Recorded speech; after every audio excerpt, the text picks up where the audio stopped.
So the next sort of three, I think, videos are going to be about this trigger, what I call an audit trigger. And I've decided rather than just subject you guys to about a 45-minute video or whatever, I just do it in chunks. This chunk in particular is going to just be talking about row level triggers and basically about timing. And then the next chunk will be writing a program that inserts into another table. And then I'll put it all together in a third. So that's kind of the way I'm thinking about it.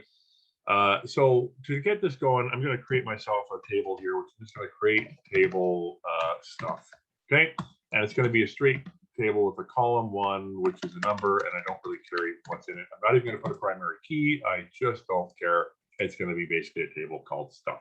Now, what I want to do is I want to basically make a bunch of hello world. I want it to basically print to the screen when I'm actually hitting, like getting it to say stuff.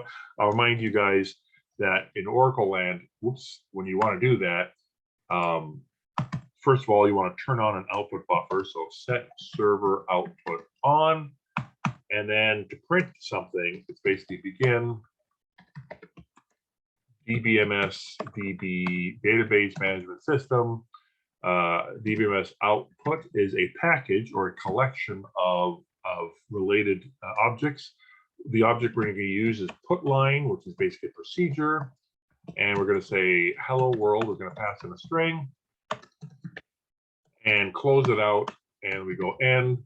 That is a program. The slash basically will run that program. So let's basically do this first. We go, and it works just great. We do this, we go, and hello world. All right. So that's all the background you need for this.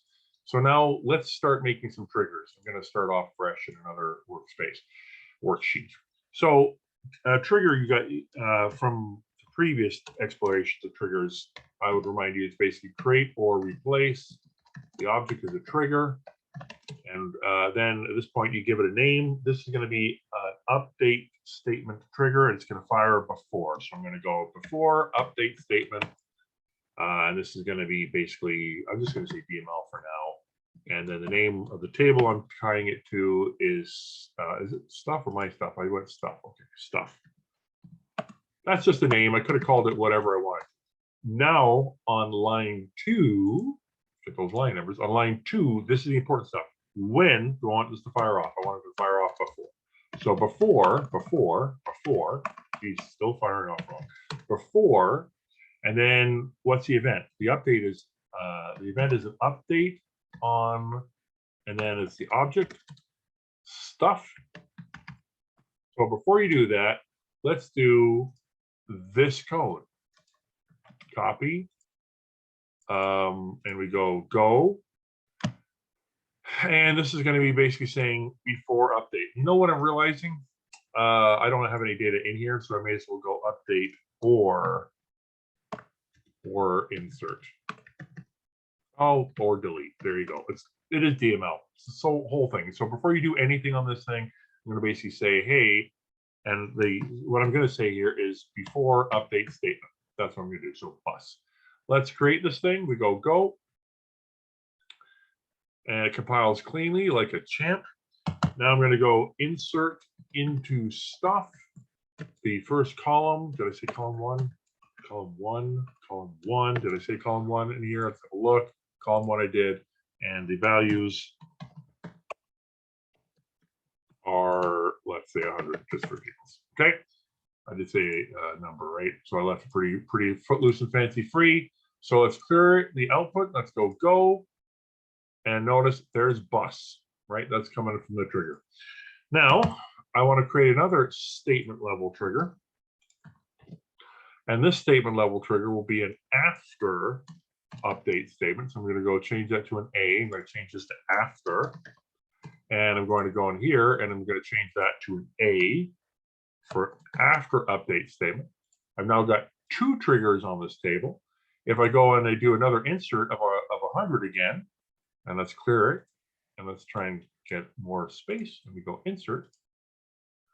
Before update statement, after update statement. Pretty cool. We're getting some meaningful stuff there. All right. So now, where we're going with this, these are statement level triggers. We want to make row level triggers.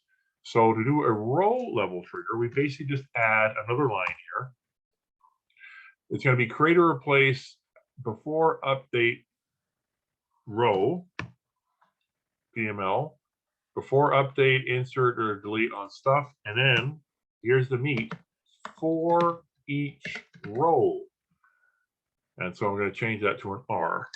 All right, so that will create a, I know the U is misleading now, but basically before row DML stuff trigger. So let's do the same now with this dude. We're going to copy that statement level trigger. I'm going to go. This is going to be after whatever, update row. It's going to be after blah, blah, blah. For each row. And then I change this thing to an R. I go. All right, so let's run this insert statement again, and let's see what we actually see. We go. So before update statement fires off, before update row fires off, after update row fires off, after update statement fires off. All right, so there's sort of a hint as to the timing. Now, if I tried to do something like this, and I went basically update stuff, set call 1 equal to 200, and I just left that blank, it's going to go through and it's going to make several changes. I guess we should remind ourselves what's in stuff now. So select asterisk from stuff. So here, select asterisk from stuff. I go. So stuff has got 1, 2, 3 rows. So if we do an update, what are we going to see? We're going to see before update statement. We're going to see before update row. So 3 sets of row level triggers firing off, and then an update statement. All right, so that's sort of an intro into at least the timing, and you've also sort of seen a foreshadowing onto the events. You can string multiple events together. In theory, I could have had a trigger just for the update and a trigger just for the insert and a trigger for the delete. If the behavior is the same regardless, I would just, string them all together. One last thing, by the way, let's do a delete. Delete from stuff, and I'm just going to basically delete the whole table. Not deleting the table, I should say, deleting the data from the table. I go. And so again, the before statement, before row, after row, before row, after row, before row, after statement. All right. So that's that. We're good for that. And now the next thing will be a procedure that inserts data into a table.